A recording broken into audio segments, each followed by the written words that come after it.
நாகநந்தினி வணக்கம். நாகநந்தினி, சொல்லுங்க சார். நீங்க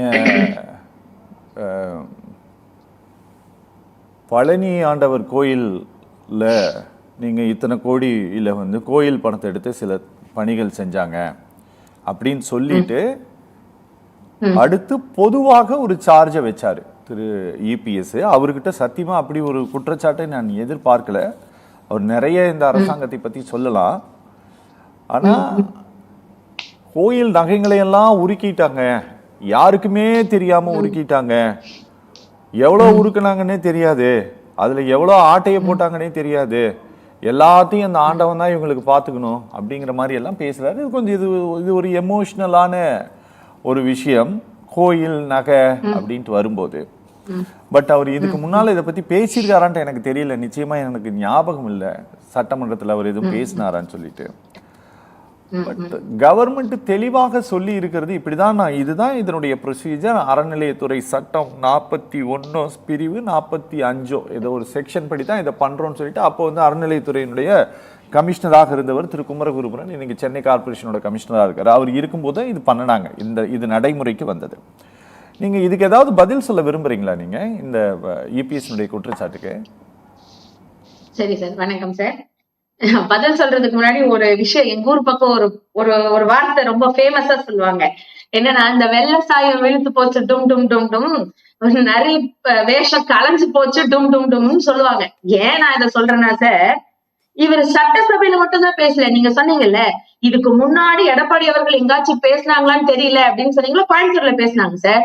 கோயம்புத்தூர்ல என்ன சொன்னாருன்னா, அந்த கோயில் பணத்தை எல்லாம் எடுத்து கல்லூரி கட்டுறாங்க, இது யார் வீட்டு காசுன்னு கேட்கும் போது கோயம்புத்தூர் மக்களே திருப்பி பதிலடி கொடுத்து அனுப்பிச்சோம். யாருக்காக சொல்றீங்க? இது எங்களுக்காக, எங்க குழந்தைங்களுக்காக தானே, நாங்க உண்டியில காசு போடுறோம், அதனால எங்க குழந்தைங்க படிப்புக்காக போறது, இதை யார் நீங்க கேட்கறதுக்குன்னு அன்னைக்கே நாங்க கேள்வி கேட்டோம். ஒண்ணு. இன்னொன்னு சார், இப்போ மணிகண்டன் சார் பேசும்போது அப்பா அடே அமாவாசை, சரி சார், அந்த அமாவாசை யாருன்னு தமிழ்நாட்டு மக்களுக்கு தெரிஞ்சு வச்சு, முழு அமாவாசை எடப்பாடி பழனிசாமி அவர்கள் தான் அப்படிங்கிறது தமிழ்நாட்டு மக்களுக்கு புரிஞ்சிருக்கும். கவலையே இல்ல.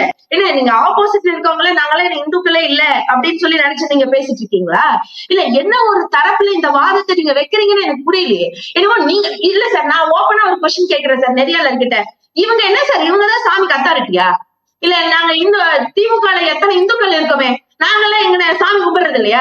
எங்க ஊருக்கு வாங்க, பக்கத்துல தான் காரமட ரங்கநாதர் கோயில் இருக்கு, நான் காமிக்கிறேன். இதுக்கு முன்னாடி எத்தனை ஆக்கிரமிப்பு இருந்துச்சு, அந்த இடத்துல எந்த அளவுக்கு கடைகளை போட்டு குமிச்சு வச்சிருந்தாங்க, ஒரு தேர் இழுக்கிறதுக்கு அந்த அளவுக்கு அந்த பணிகளை செய்ய முடியாம எந்த அளவுக்கு இருந்துச்சுன்னு சொல்லி இன்னைக்கு ராஜகோபுரம் கட்டி அந்த கோயில் நிலங்களை எல்லாம் ஆக்கிரமிப்பு பண்ணவங்களை எல்லாம் விடுவிச்சு இன்னைக்கு அந்த கோயில் ரொம்ப அழகா மாற்றப்பட்டு இருக்கு அப்படின்னு சொன்னா, இன்னைக்கு கோயம்புத்தூர்ல அதை தாண்டி மேட்டுப்பாளையம் தொகுதியில சுற்று வட்டாரத்தில் இருக்கக்கூடிய 17 கிராமங்களுக்கு ஒரு குலதெய்வமா வழங்கி கொண்டிருக்கக்கூடியவர் அரங்கநாத பெருமாள். அவர் கோயில இன்னைக்கு நல்லபடியா இன்னைக்கு இந்த அளவுக்கு வேலை நடந்துட்டு இருக்குன்னு சொன்னா, திராவிட முன்னேற்ற கழக ஆட்சி நான் சொல்றேன், இதை மறுத்து பேச முடியும் உங்களால? என்ன நான் இவ்வளவு கேட்கிறேன், இருக்கிறதுலயே அதிகமாக அதிமுக நாங்க தான் தமிழ்நாட்டையும் ஆண்டோம்னு சொல்றீங்களே, நீங்க ஆண்டு இருக்கீங்களே, என்ன நல்லா செஞ்சிருக்கீங்க? கோயில் திருப்பணிகள் என்னென்ன உங்களோடது இது வரைக்கும் நீங்க லிஸ்ட் போட்டிருக்கீங்களா? இல்ல மணிகண்டன் சாரோ இல்ல ராமன் சாரோ பேசும்போது சொன்னாங்க, மோதிரத்தை மோதிரம் மாதிரியே வச்சிருக்க வேண்டியதானே, நெக்லஸ் மாதிரியே வச்சிருக்க வேண்டியதானே, செயின் அப்படிதானே சார் நீங்க ஆட்டை போடுறது வசதியா இருக்கும்? அப்படியா?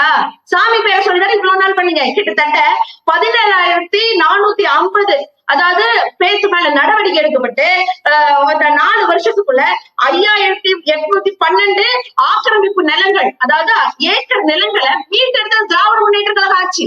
அதை தாண்டி நீங்க சொல்றீங்க ராமர் சார் சொல்றாரு பயங்கரமா, இந்த சாமி நிக்கும், அந்த சாமி நிக்கும். எங்களுக்கு எந்த சாமி இல்ல சார். நீங்க திடீர்னு ராமரும்பீங்க, அடுத்த பூரி ஜெகநாதன் சொல்லுவீங்க. நாங்க அப்படியெல்லாம் மாத்தி பேச மாட்டோம்.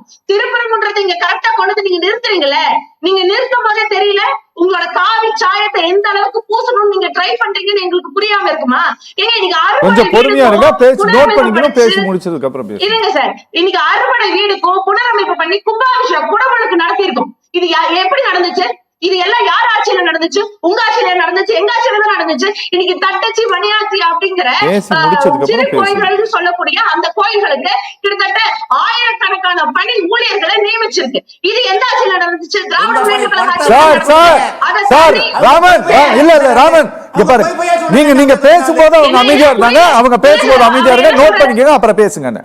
இல்ல நோட் பண்ணிட்டு பேசுங்க. அமைச்சர் சேகர் பாபு அவர்களை விமர்சனம் பண்றீங்களே, ரிஷிமூலம் தெரியுமா ஆதிமூலம் தெரியுமா?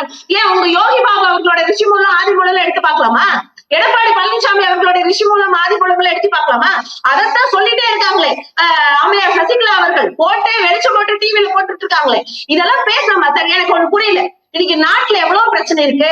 இப்ப திடீர்னு திராவிட முன்னேற்ற கழகத்திலிருந்து ஒரு துணை கட்சியா உருவாச்சு அப்படின்னு நான் சொல்லல, எம்ஜிஆர் அவர்களே சட்டசபையில பேசியிருக்காரு. என்னைக்குமே RSS ஒரு விஷயத்த தமிழ்நாட்டுக்குள்ள விடக்கூடாதுங்கிறதையும் எம்ஜிஆர் சொல்லியிருக்காரு. ஏன்? அந்த அமைப்புனால தமிழ்நாட்டுக்கு பாதகம் வரும் அப்படின்றதுக்காக. அப்ப அஇஅதிமுக திராவிட இயக்கத்துல சார்ந்துதான் நிக்குதுன்னு சொன்னா இன்னைக்கு கோயிலை பத்தி திடீர்னு என்ன ஆக்குற? ஏன் இவ்வளவு நாள் கேட்கல? ஏன் சட்டசபையில கேட்டுக்க வேண்டியதானே எடப்பாடி பழனிசாமி அவர்கள்? ஏன் வந்து வீதியில நின்னுட்டு இன்னைக்கு இது ஒரு பொய் பரப்புரை மாதிரி பண்றீங்க? நீங்க அந்த விஷயம் புரியவே இல்லை சார். ஏன் சார் இதெல்லாம் நீங்க பேச மாட்டேங்கிறீங்க? சரி, பிஜேபி ஆளக்கூடிய மாநிலத்துல ராமர் சார் இவ்வளவு பேசுறாரு, கேளுங்க லிஸ்ட் எங்க. ராஜஸ்தான்ல எத்தனை கோயில் வரைக்கும் நீங்க புனரமைப்பு செஞ்சு பண்ணிருக்கீங்க? ஏன் மோடி அவர்கள் மேலேயே கிட்டத்தட்ட 700 கோயில்களை இடிச்சிருக்காருன்னு சொல்லி ஒரு கேஸ் போடப்படுங்க அவரோட ஆட்சி காலத்துல? கேட்டதுக்கு என்ன சொன்னீங்க? அந்த சாலை விரிவாக்கத்துக்காக அவர் முதல்வரா இருக்கும்போது அத்தனை கொஞ்சம் நோட் பண்ணிக்கங்க சார், கொஞ்சம் நோட் பண்ணிக்கங்க சார், நோட் பண்ணிட்டு பேசுங்க சொன்னாரு. நாங்க சொல்லலையே, இது எல்லாமே நீங்க தானே சார் பேசிருக்கீங்க. ஏங்க சார், கடவுளை வணங்கும் போது கருத்தினை உற்றுப்பார் நீங்கிற கொள்கையோட இருக்கிறோம். நாங்க தலைவர் கலைஞர் ரொம்ப தெளிவா சொல்லுவார், கடவுளை நான் வணங்குறேனா இல்லையான்றது விஷயம் இல்ல, கடவுள் வணங்கும்படி நான் நடந்து கொள்கிறேனா என்பதா. அதாவது கடவுளை வணங்குவோரை நான் மதிக்கும்படி நான் நடந்து கொள்கிறேன் இல்லையாங்கிறதா விஷயங்கிறத எங்களுடைய கோட்பாடு. திராவிட முன்னேற்ற கழகத்தை எப்ப பார்த்தாலும் ஒரு இது வச்சு அடிச்சிடலாம், இந்துக்கள் தான் அப்படின்னு சொல்லிடலாம். சரி, ஒரே ஒரு விஷயம் சொல்றேன். இதே 2 வருஷத்துக்கு முன்னாடி ஸ்ரீரங்க அரங்கநாத பெருமாள் கோயில், இதுல மணிகண்டன் சார் பேசும்போது சொன்னாரே, அரங்கநாத பெருமானை கூட்டிட்டு வந்தார்ல, அதே ஸ்ரீரங்கத்துல சந்தான கிருஷ்ண கோபுரம் வந்து சிதைவடைஞ்சிருக்குன்னு தெரிஞ்ச அடுத்த நாளே, இன்ன வரைக்கும் நியூஸ் சேனல் எல்லா யூடியூப்ல எல்லா விஷயத்துலயும் இருக்கு, போய் பாருங்க. தெரிஞ்ச அடுத்த நாளே உடனடியா அதுக்கு என்ன செலவானாலும் பரவாயில்ல, அங்க அந்த கோயில்ல இருக்கக்கூடிய அந்த செலவுகள் மட்டும் இல்ல, இந்த அறநிலைத்துறைக்கு நீங்க கேட்டீங்கல்ல, வரக்கூடிய மொத்த காசுகளையும் சேர்த்து வச்சு ஒரு கோயில் புனரமைப்பு பண்ணணும்னு சொன்னா அந்த கோயில்ல வர வருமானத்தை மட்டும் வச்சு புனரமைப்பு பண்ண முடியாது. இன்னைக்கு சொல்ல முடியுமா அவங்கனால? பழனியில வர அளவுக்கு இல்ல திருச்செந்தூர்ல வர அளவுக்கு அதே வருமானம் தான் பழமுதிர்ச்சோலையில வருதுன்னு உங்களால சொல்ல முடியுமா? அப்புறம் எப்படி அறுபடை வீடுக்கு புனரமைப்பு வேலை இன்னைக்கு அறுபடை வீடு முருகன் கோயிலுக்கு புனரமைப்பு வேலை நடந்து முடிஞ்சுது. அதை தாண்டி இன்னைக்கு மருதமலை 7வது படை வீடுன்னு சொல்றோம்ல, இன்னைக்கு எந்த அளவுக்கு அதை உயர்த்தி காமிச்சிருக்கீங்க? இது உங்க 10 வருஷம் ஆட்சியில உங்களால நடத்தி காமிக்க முடியல. இப்போ சொல்றேன் சார், அந்த இந்த ஒரே ஒரு விஷயம் முடிச்சிடறேன் சார், ஒரு விஷயம். இந்த ஸ்ரீரங்கத்துல அந்த சந்தான கிருஷ்ண கோபுரம் அது சிதைவடைஞ்சிருக்குன்னு தெரிஞ்ச மறுநாளே உடனடியா அங்க இருக்கக்கூடிய மாவட்ட செயலாளர் சேகர்பாபு அவர்களையும் போய் பார்க்க சொல்லி சரி பண்ணணும்னு சொன்னவர் தமிழ்நாட்டு முதல்வர் திரு மு.க. ஸ்டாலின் அவர்கள். நீங்க இந்துக்கள் எதிரின்னு சொல்லி ஒரு லேபிள் அடிக்கிறீங்களே, அந்த லேபிளை தட்டி தூக்குனாலும் உங்களுக்கு பயம் இருக்கிற ஒரு விஷயமும் போயிடுச்சுன்னா என்ன பண்றதுன்னு பயப்படுறீங்களா சார்? நிலைமைய 2024 நாங்க கொடுத்திருக்கோம். ஒரு நாள் பிஜேபி உள்ள வர முடியாது, இன்னைக்கு பிஜேபி சாயத்தோட வர அதிமுக உள்ள வர முடியாது. ஓகே நாகநந்தினி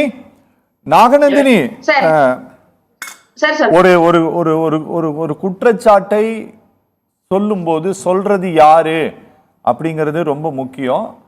அவர்கள் சொல்லக்கூடிய குற்றச்சாட்டு ஆணித்தரமாக இந்த அரசின் மீது இருக்கிறதா அப்படிங்கிறத நாங்க குறைந்தபட்சம் எதிர்பார்க்கிறோம், அவ்வளவுதான். அதனாலதான் இன்னைக்கு இதை நாங்க தலைப்பாகவும் எடுத்தோம். அந்த ஒரே புள்ளியில நின்றுட்டு நகர்வதற்கும் அதுதான் காரணம். நீங்க ஒரு மாநிலத்தினுடைய முதலமைச்சராக இருந்தவர், நீங்க நிறைய குற்றச்சாட்டுகளை நீங்க சொல்றீங்க, அவரை நிர்வாக ரீதியா சொல்றீங்க, அவரை சங்கி ஆயிட்டாங்க, அடிமை ஆயிட்டாங்க, பாதம் தாங்கி பழனிசாமி, இப்படி எல்லாம் அரசியல் ரீதியான விமர்சனங்கள் வேறு. ஆனா இந்த மாதிரி கோயில் நகைய எடுத்துக்கிட்டு உருக்கிட்டாங்க, யாருக்குமே தெரியாம பண்ணிட்டாங்க, அது சுப்ரீம் கோர்ட்டினுடைய ஓய்வு பெற்ற நீதிபதி தலைமையில் தான் இது எல்லாம் செய்யப்பட்டதுங்கிறது சட்டப்பேரவையில் பதிவாகி இருக்கக்கூடிய தகவல்கள். இது திரு இபிஎஸ்னுடைய இந்த சார்ஜ் பொலிட்டிக்கலா சில ஆதாயங்களை அடைவதற்காகத்தான் பேசியிருக்காருன்ட்டு தான் நாங்க எடுத்துக்கணுமா? இதை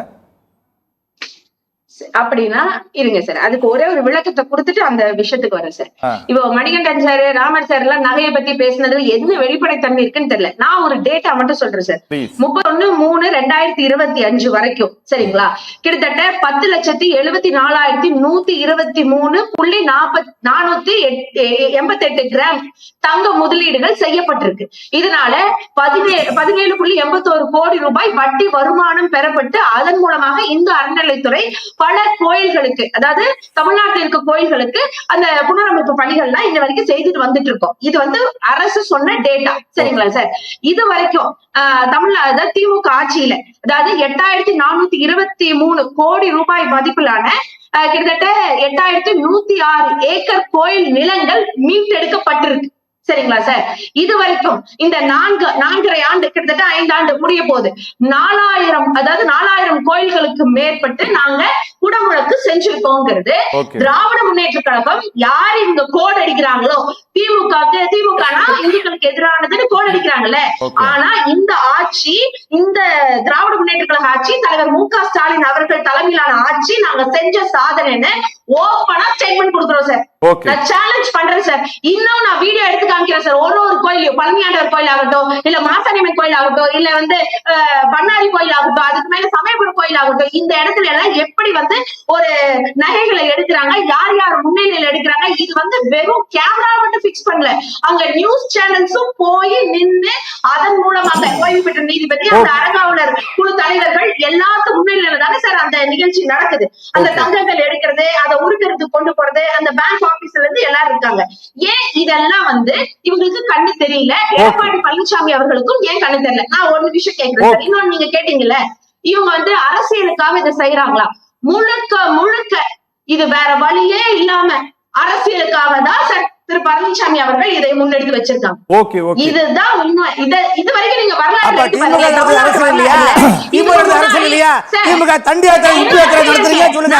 முழுக்க அரசியல் நடத்த திமுக ஆட்சி தான். சரி சரி, உங்களை மாதிரி போய் பிரச்சாரம் பண்ணல. நாகநந்தினி நன்றி. சார் கொஞ்சம் பொறுமையா இருக்கு. நாகநந்தினி சார், இதுல போதுமா?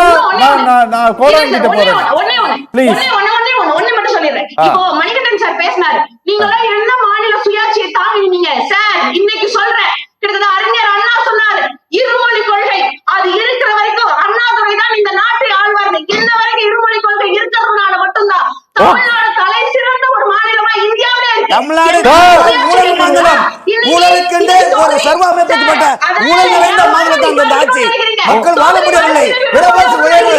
நீங்க சும்மா அப்படியே சீனி சக்கரை சித்தப்பா சீட்டை நக்கப்படி பேசிருக்காதீங்க.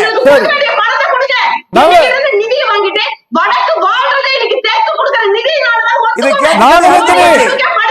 என்னுடைய மு.க. ஸ்டாலின் அவர்கள் அதை ஒத்துக்கிட்டு பேசுங்க. நாகநந்தினி நன்றிமா.